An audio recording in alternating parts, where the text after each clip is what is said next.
사랑하는 남편에게 벌써 20년이 되었네요. 사고로 남편 먼저 떠나보냈을 때 하늘이 무너지는 것 같았어요. 밤이 되면 아이들을 재우고 살아생전 부르던 남편 생각이 나 말없이 울었습니다. 없는 살림에 혼자 자식들과 살 생각을 하니까 참 기가 막히더군요. 밥 달라는 자식 굶길 수 없어 살다 보니 보고 싶은 마음 지금 여기까지 왔습니다. 여보, 나 당신 애들 다 결혼시켰습니다. 고생했다고 한 번만 말해줘요. 오늘따라 당신이 너무 보고 싶어요. 이 글은 행복한 학교 진달래반 최종의 여사님의 일찍 하늘로 떠나보낸 남편에게 보내는 편지입니다. 학교 근처에도 가본 적이 없는 할머니가 뒤늦게 한글 공부에 뛰어들어 소중한 결실을 맺은 것입니다. 당신께 드리는 인생 편지가 슬프고도 가슴 뭉클하다면 아직은 이 세상이 따뜻하다는 증거가 아닐까 합니다. 최종의 여사님의 글은 우리에게 많은 깨달음을 안겨줍니다. 인생의 후반기를 생각하는 분들이라면 오늘 이 영상이 새로운 인생을 준비하는데 도움이 되길 바랍니다. 긴 시간 동안 경험이 쌓였고 사람도 만났습니다. 그동안 잘못한 것도 있고 바뀐 것도 있습니다.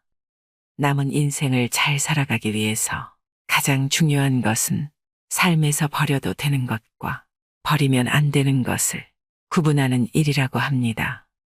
인생의 절반쯤 왔을 때 반드시 정리해야 할 3가지에 대해 말씀드리려 합니다. 첫째, 짐이 되는 과거입니다. 과거 그 사람 그 일이 떠올라 자신을 괴롭히는 사람들이 있습니다. 기쁨을 주었던 과거는 떠오르지 않고 기쁨을 주지 못했던 과거만 선명하게 떠오릅니다. 그때 뭐라고 시원하게 말했어야 했는데 그 일을 내가 제대로만 했다면 지금은 달라져 있을 텐데 바꿀 수 없는 과거라는 것을 알면서도 억울함, 아쉬움이 과거에 집착하게 만듭니다. 특히 일이 안 될 때, 스트레스 받을 때는 더욱 과거의 나쁜 기억이 떠오릅니다. 그런데 나이가 들수록 이런 사람과 이런 일들이 늘면 늘었지 줄지 않는다는 것이 문제입니다. 이 스트레스를 처리하지 않으면 자신이 그 밑에 깔리게 됩니다. 과거에 얽매여 있으면 앞으로 전진할 수 없습니다. 과거의 기억이 내게 기쁨을 줄 때만 과거를 생각하라. 오만과 편견의 작가인 제인 오스틴의 말입니다. 과거라는 짐은 내려놓는 것이 좋지만 그 중에는 쓸모 있는 짐도 있습니다. 이때 제인 오스틴의 말처럼 짐이 되는 과거는 버리고 즐거운 일, 좋은 일만 기억하며 산다면 이것이야말로 과거를 다루는 정말 멋진 방법입니다.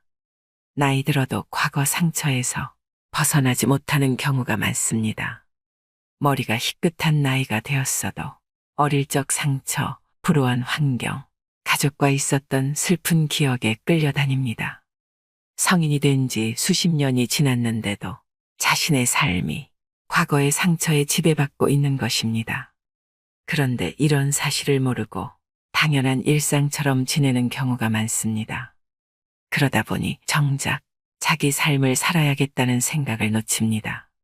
어느 날 갑자기 자기 삶을 살아야겠다는 생각이 떠올랐는데 남은 세월이 살아온 세월보다 적다면 또 그 억울함에 과거의 상처를 탓합니다. 계속 억울함의 연속입니다. 하지만 이 굴레는 나만이 깰 수 있습니다. 내가 결정하지 않으면 벗어날 수 없습니다.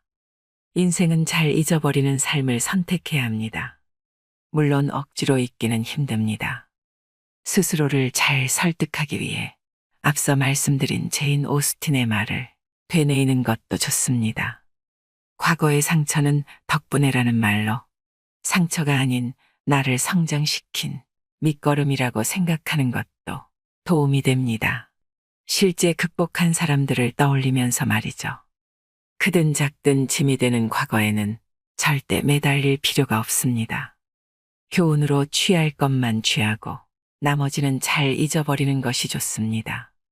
그리고 지금 자신이 있는 장소에서 스스로 하고 있는 일이 내 삶이 되도록 노력해야 합니다. 둘째, 착한 얼굴입니다. 어릴 적부터 친구를 사귈 때는 좋은 사람으로 보이고 싶다는 마음이 컸습니다. 성장하면서 이런 심리는 사회생활과 직장으로 이어집니다.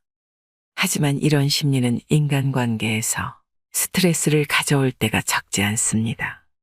좋은 사람으로 보이려고 참고 좋은 사람으로 행동하다가 오히려 이용만 당하고 상처받습니다. 상대에게 맞춰주려고 하는 노력도 내 생각처럼 되지 않아서 갈등을 겪기도 합니다. 좋은 사람으로 보이고 싶은 마음이 너무 강하면 오히려 관계가 어색해질 수 있습니다.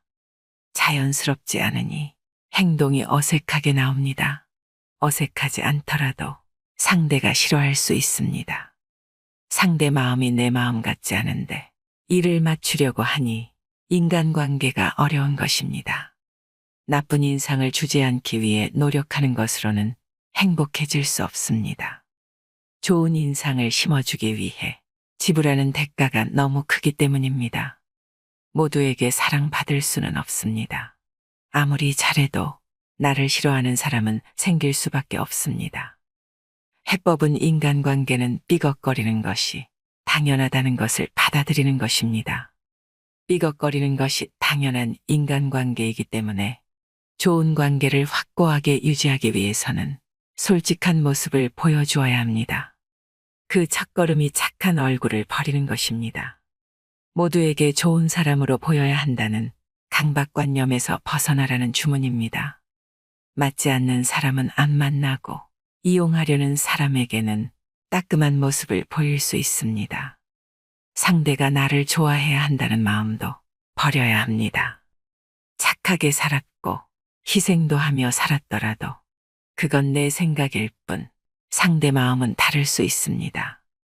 자기를 싫어하는 사람이 있다는 것을 받아들이는 것도 성숙함입니다. 나이 먹으면 그래도 남는 게 친구라는 말이 있습니다. 하지만 친구니까 그냥 참고 만나야 하는 것은 아닙니다. 외로움이 무섭다고 나를 힘들게 하는 친구를 만난다면 그건 또 다른 지옥입니다. 나이 들수록 인간관계가 좁아지는 경우가 많습니다. 관계를 더 늘리지 않고 자기와 맞는 사람과 즐겁게 지내려고 하는 이유가 큽니다. 착한 얼굴만으로는 바람직한 인간관계를 구축할 수 없습니다.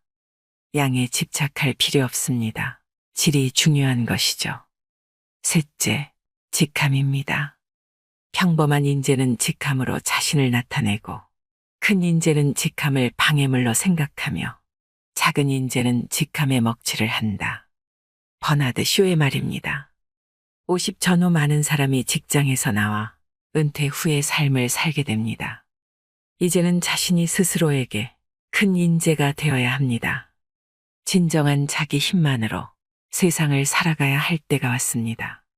직장 다니며 생계를 유지해 왔는데 이것은 자기 힘으로 한 것이 아닐까요? 맞습니다. 자기 힘으로 일궜습니다.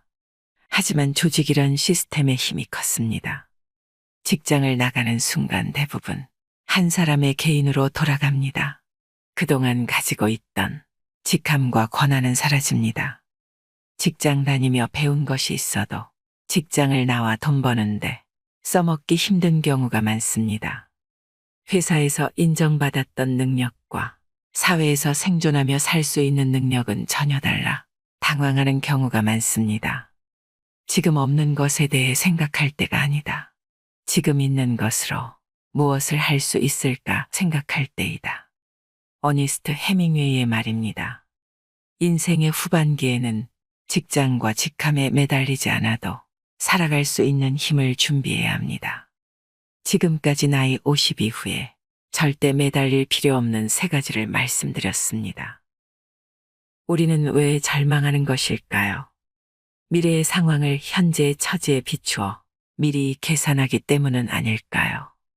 지금 인류대를 못 다닌다고 해서 10년 후에 성공하지 못할 것이라고, 지금의 빚을 5년 후에도 못 갚을 것이라고, 지금의 봉급으로는 평생 남들처럼 못 살 것이라고 미리 계산하여 체념합니다.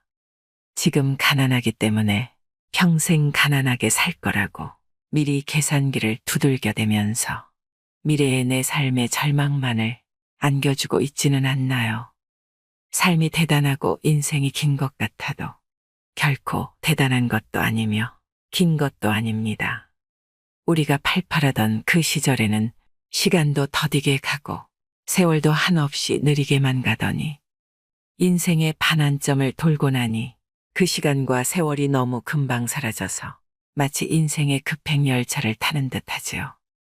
올라갈 때는 끝없이 먼 길 같아도 내려올 때는 너무나 빠른 지름길 같아서 그것이 바로 인생의 시계이자 삶의 달력이구나 합니다. 위로는 부모님께 효도하고 아래로는 자식에게 올인하고 그것도 모자라 자식의 그 자식까지 가슴에 안고 어깨 위에 매달면서 한평생 온몸이 부셔져라 죽도록 일만 하면서도 나는 괜찮아 하는 세대가 지금 우리의 세대인 것 같습니다. 나중에 하다가 정작 내가 하고팠던 일들은 다 미뤄두고 끝내는 빈손으로 돌아가야 하는 길목에서 어리석은 후회는 하지 말았으면 합니다.